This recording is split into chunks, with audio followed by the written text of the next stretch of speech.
welcome back to Ac3TV. I'm Justin Tippett, and again I'm joined by David Jaffe from Lionbridge Consulting. David, welcome. It's good to be here again. Now, David, in our last episode we spoke about the changing dimensions of how call centres operate, and we sort of left this little 20% thing called people. So I thought in this episode we might want to explore a little bit about people. Well, despite what we said in the last episode, that that we can look at the 70 to 80% of things around people and around practices, around resourcing, incentive structure and measures, people make that stuff happen, right? So if people aren't operating the processes the way we want them to, then it doesn't matter how good they are. They're great on paper, but it's the frontline staff who make it happen. And to make it happen, we find coaching is a critical element of that. Coaching. It's the first time I've heard you mention the word coaching, but it does get talked about a lot.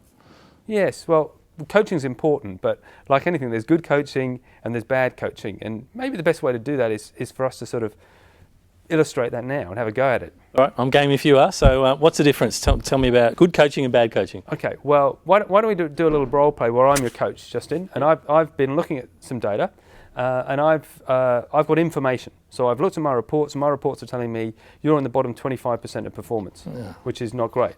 So I've worked out I need to coach you, and maybe it would go something like this. All right, so I'm now your coach. You ready? All right, I'm ready. Ready to be Let's coached? go. Yep. Okay. So Justin, I've seen the reports, and you've seen them as well, and you're still in the bottom 25% in the team. What do you think about that?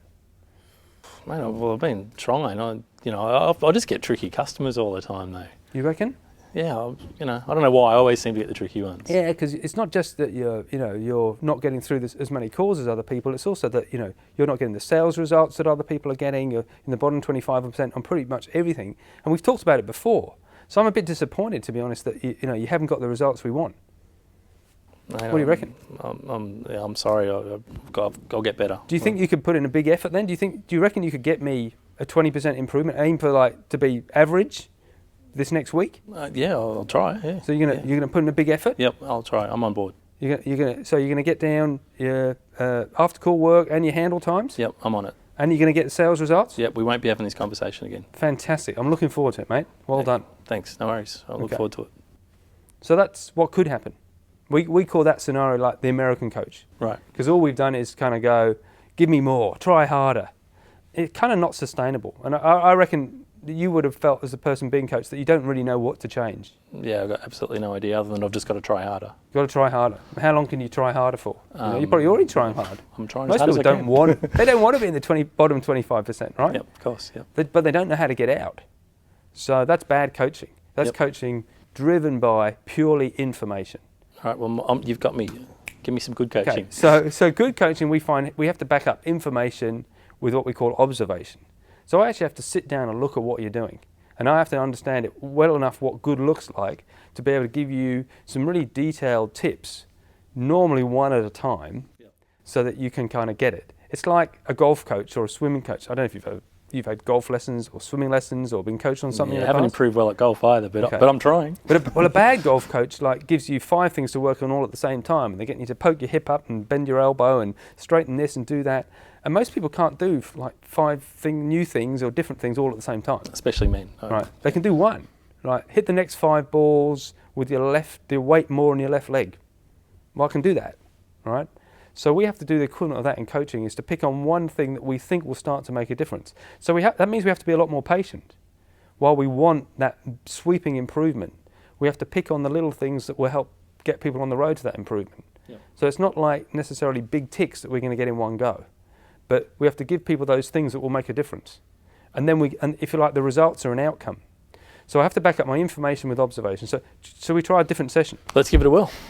Okay, so I've had the same report. So I go, Justin, this time I've sat down with Justin and I've been watching him do the work for maybe 20 minutes. And I've spotted something. I've spotted something that isn't the agreed practice for doing a particular thing. And that's what I'm going to pull up now.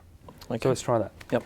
Okay, Justin, I've been watching you work now for 20 minutes or so. I've seen you do a number of calls, really good. Love the way you talk to the customers, that's fantastic.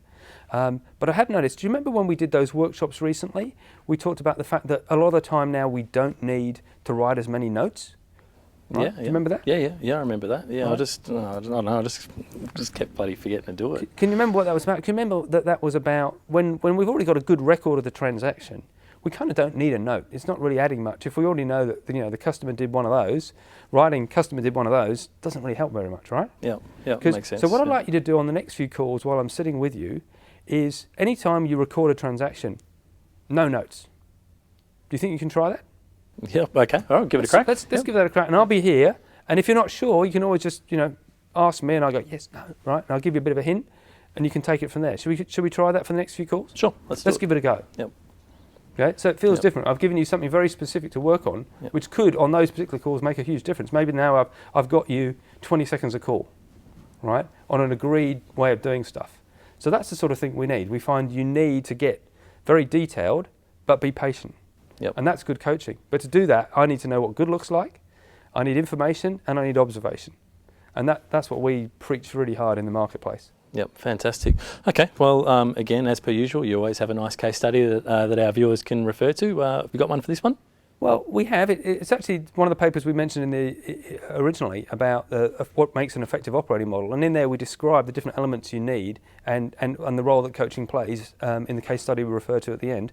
Or if people can just contact us at info@linebridge.com.au, we'll happily send you some more information. Fantastic. Okay, well, you've got an email address there, or you can go to the website at www.linebridge.com.au for more information. David, thanks again for joining us. Thanks, Justin. It was good. Excellent. All right, we'll see you next time on AC3 TV.